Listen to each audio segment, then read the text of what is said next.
Hey, what's up, everybody? It's Jeff White, Jeff White Fitness Solutions. Thanks for checking out this video. And it's another financial fitness or economic fitness video. And we've all heard the phrase by now, you own nothing and be happy. If you haven't heard it by now, you just haven't been paying attention. But I first heard this phrase back in 2020, maybe 2019. And I've been talking about it for a couple of years now. Now, ironically, what you see here on the screen is from the WEF website, but they have since taken it down. So just take a look at what they said here. It's very interesting. I don't own anything. I don't own a car. I don't own a home. I don't own any appliances or any clothes. How in the hell are they going to make that happen? That's what you have to be thinking. You have to be thinking that.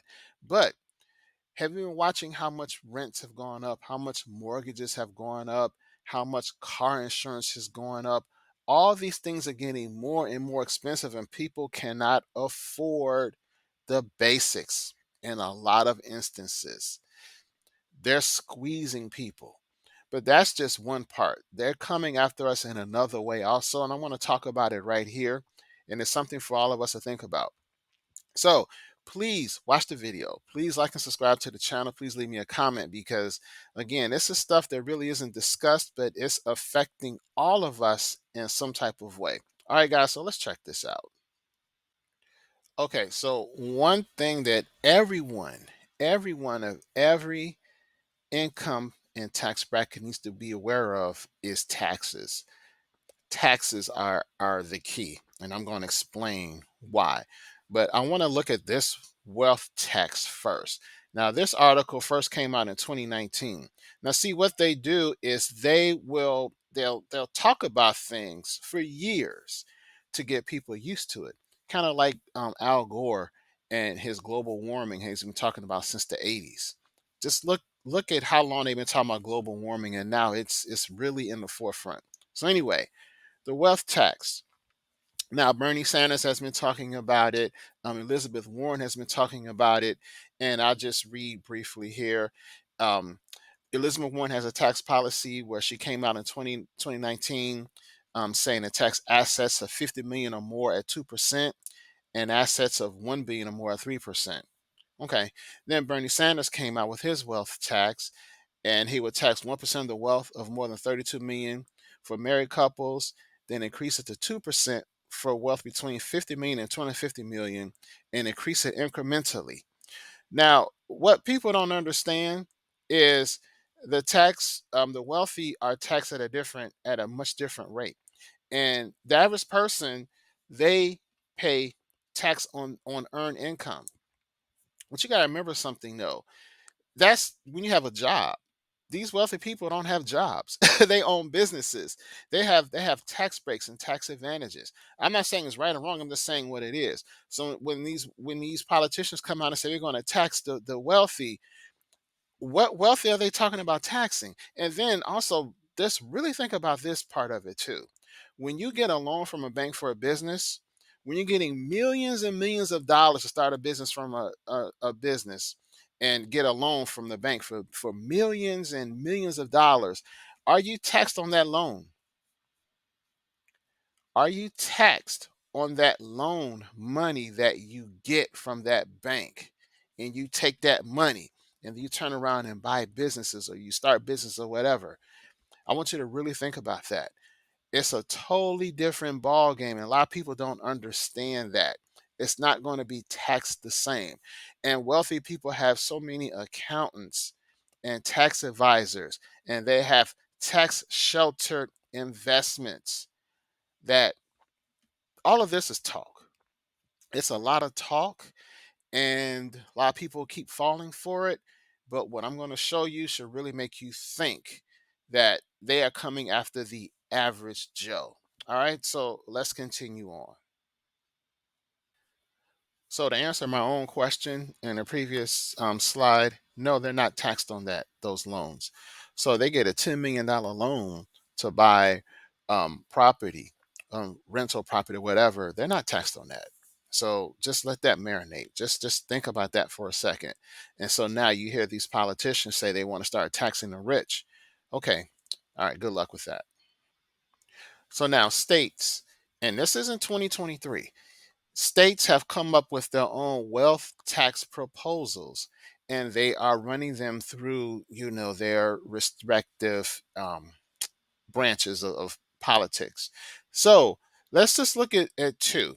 All right. So California aims to impose a two-tier wealth tax.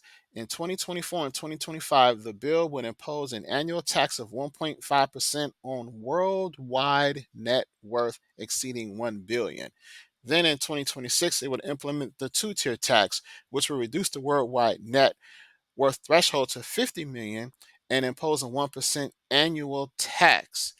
So basically, and I heard about this last year.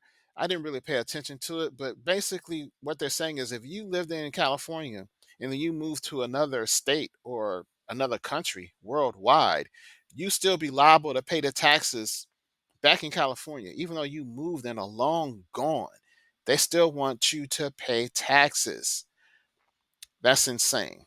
Now, don't pay attention to the dollar amount just yet. Just know they're putting that on the table. It's very important to understand that. And so now let's look at Illinois, my home state. And this one, this one really got my attention. And it says an anticipated bill will require taxpayers with financial assets of 1 billion or more to recognize unrealized capital gains by treating financial assets as if they were sold at the end of the year, i.e., annually market to market, taxing the unrealized gain as Illinois income at 4.95%.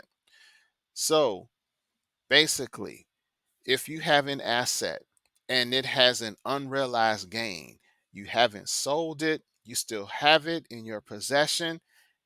If you have an unrealized gain on that, they want you to pay tax on the unrealized gain. You haven't even sold it to take a profit. So, where are you supposed to get this money to pay for this unrealized gain? See, they're looking at a lot of people will see, oh, it's for billionaires, it doesn't bother me. How do you know they won't start to chip away at that dollar amount that they want to tax, that threshold, and start using it for lower and lower tax rates? Remember, you'll own nothing and be happy. That's the end goal. They're making everything more expensive. Just really just pay attention to the trends. You give them an inch, they'll take a mile. Now, I will say this real quick. Wealth taxes are nothing new.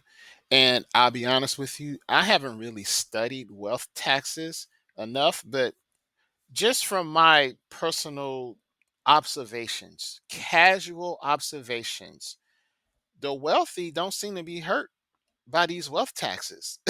I could be wrong, but if you look around the world, I see wealthy people still doing what they do, and they've been doing what they do for thousands of years. The only people I see getting hurt by taxes primarily are poor people in the middle class, especially the middle class. So I'm going to just do my own personal research on these wealth taxes and just see how they've performed over the years and who has been impacted the most. But from the outside looking in, from all the talking and rhetoric and grandstanding that I see that our politicians do, the wealthy aren't affected. And here's the irony of it all. How many politicians have you seen over the years who have grown their wealth exponentially?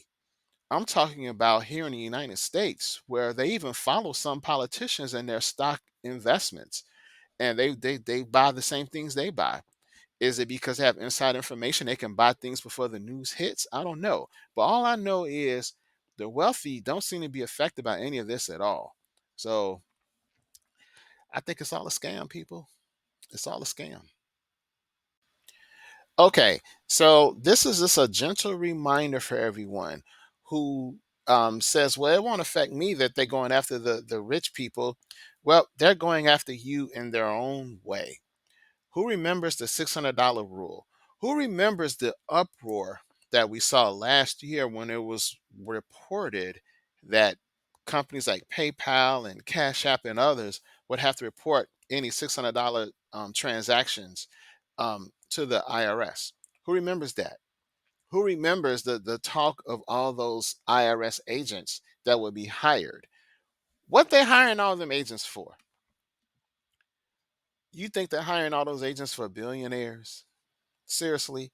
Now, they say that this tax rule won't go into effect, I believe, until 2025, but it's going into effect. I'm looking at the big picture, y'all. I see major problems brewing for the average person, and the ultra billionaires. They won't be affected.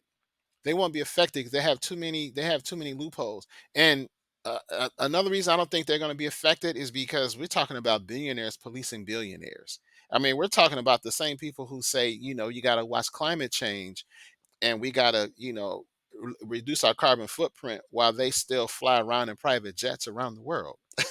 Make it make sense, y'all. Make it make sense. So when you say, "Oh, it's just going to affect the rich, it don't bother me," no, I disagree. They're going to come at you in their own way. And then, like I said in the original slide, you own nothing and be happy. Has your car insurance going up? Has your electric bill going up? Has your homeowners association bill gone up in the United States? Has your food costs going up? Everything is going up. Everything that you need is going up. It's getting harder and harder just to make it day by day. And then they want to throw this and throw this on you, this $600 rule in 2025. Come on, y'all. We really got to pay attention to what's going on, and we got to figure out how to protect ourselves. And here's something else, excuse me. Here's something else that people really aren't thinking about. Well, one way the US gets money to pay its bills is by issuing treasuries. And we're talking to the tune of billions and billions and billions of dollars in treasuries that the U.S. Sells to other countries and things of that nature. Well, some of the biggest bond buyers aren't buying U.S. treasuries anymore, and so that is a huge chunk of change that the U.S. just doesn't have. So if they aren't buying our treasuries anymore, where is the U.S. going to get the money? It's got to get it from somewhere. It's going to get it from taxes. So have a little clip here, not a clip, but a little tidbit of information. According to a recent report by Axios, the two biggest players in the U.S. Treasury market, China and the Fed, have stopped buying U.S. Treasury bonds. So they're not buying anymore, y'all. They're not buying. What the Chinese are doing is they're selling U.S. Treasury and they're buying gold with it. So then it goes on to say the Fed Reserve has decreased its holdings of U.S. Treasury bonds by $650 billion over the last year, while China's official holdings have decreased by more than $50 billion over the same period, and nearly $300 billion since early 2021. They're not buying our stuff, y'all. So that means they got to get the money from someplace. They're going to get it from taxes. They're going to tax the hell out of all of us. All of us. Is coming. They're just putting the laws in place. And when they put them in place, then they can adjust the amounts, or the dollar amounts, or the dollar ranges that they can tax. That's what they're doing. Okay, y'all. And then there's this. We cannot forget the US owes $33 trillion. 33 trillion. And so they have to try to pay it back. Well, they can't pay it back, but they can try. So where are they going to get the money from if they're not selling US treasuries like they used to? They're going to get it from taxes, people. Taxes. And I made a recent video where we discussed how a lot of states are in debt and they're on the verge of going bankrupt. A lot of cities. How they're going to get money? Taxes, taxes, taxes, taxes. And you can see here we're at $33 trillion on December 11th. We should be hitting $34 trillion any day now, which is pretty sad. So they're coming after us, and they're going to get as much tax dollars from us as they can. And here are 33 trillion reasons why they are coming after us. Never mind the billionaires. They're going to protect themselves, but they're coming after the average person because you know why? You own nothing and be happy. That's why. Now, as I always say, I like to talk about the problem, but I don't want to dwell on it too long because the problem is there. What we need to do is figure out what we can do to lessen its effects on our lives. And so here are some things I think we can do. You may not be able to do all of it, but you can do definitely do some of these things. The first thing we need to do is just watch the trends. Some people like to just put their head in the sand, but I'm not one of those types. I want to know what's going on. I want to see what they have planned so I can prepare. I understand there are some things I just can't control. I get that. They're going to do what they want to do, but that doesn't mean I have to just lay down and take it. And I'm not doing that. And I strongly suggest that everyone else does too and do what they can to protect themselves. Whatever however they can, whatever amount they can protect themselves, they need to do it. So for me, one of the most important things we can do is just start accumulating assets. Assets are going to be the key. You have to own something. See, if you don't own anything, then you have no leverage, you have no power, and that's the key. So assets. And when I say assets, I'm talking about things that can generate revenue for you. Now, a lot of people will say, well, my house is an asset, but I don't believe that because for me, the simple definition is if you lose your job, is your house an asset or a liability? Because if you still have to pay a mortgage on that and you are stressing because you need to pay those bills on that, that's a liability. I mean, I think we all should have a house, but at the end of the day, if you can lose your house because you can't afford it, that's a liability. Rental property, in my opinion, is an asset because it can generate revenue for you. If you can lose your job, can it make you money? That's a great example of an asset or a revenue generating asset.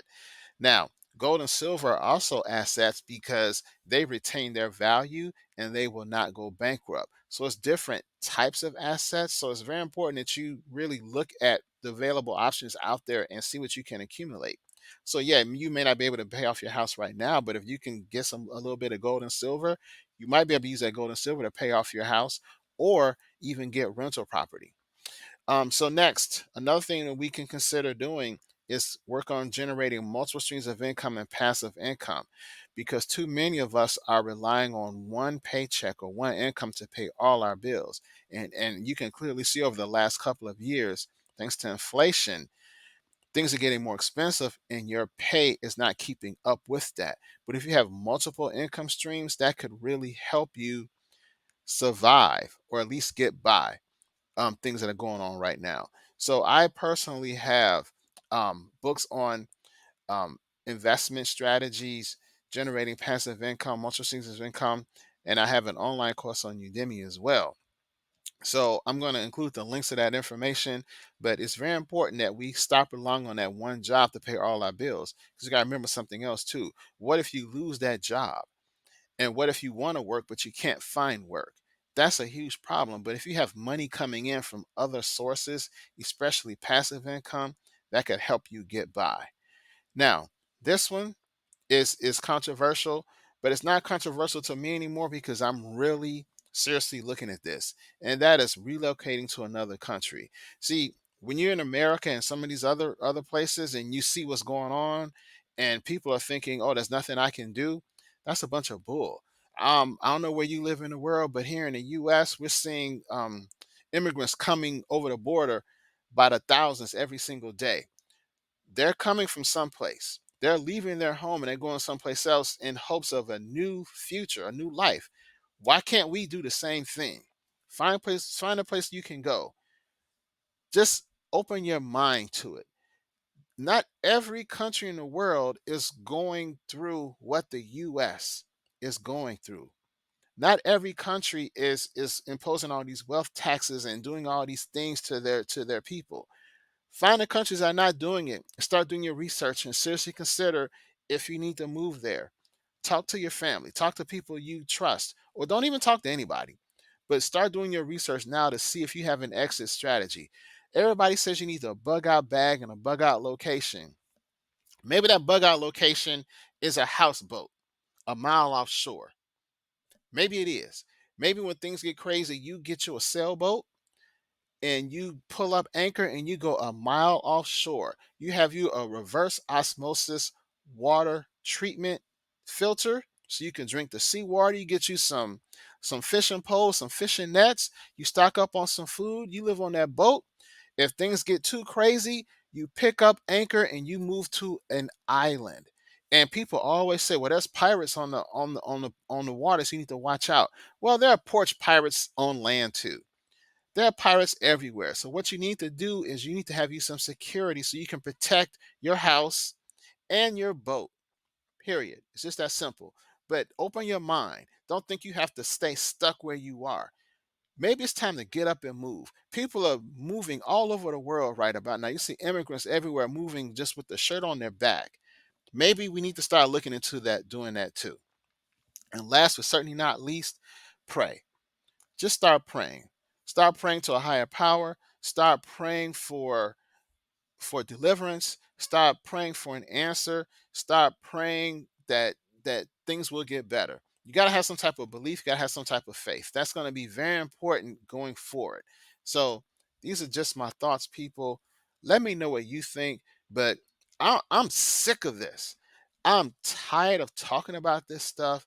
I just want to live my life and have a little fun. That's all I want to do. I don't have to worry about some people that I don't know, who don't care about me, who think they know that it's best that I don't eat meat, that it's best I don't drive a car, they think it's best I live in a cubicle, and they think it's best that I own nothing and be happy.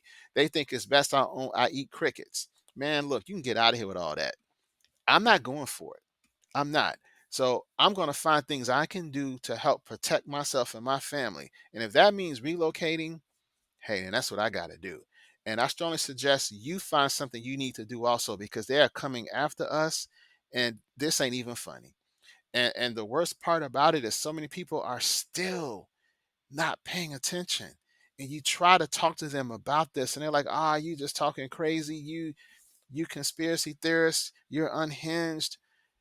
I'm a realist, y'all. I see what's going on. I don't like it, and I'm not going to sit back and just say, "Oh, woe is me," or believe it's not happening. You can clearly see something is wrong. You can clearly see. You can feel it in the air that something is not happening. Something is happening and it's not right, and you can feel that it is evil. If you really want to sit down and think about it, you can feel it. So let's do something about it. Okay. All right, guys. We'll talk soon. I'm out of here. Take care. Peace.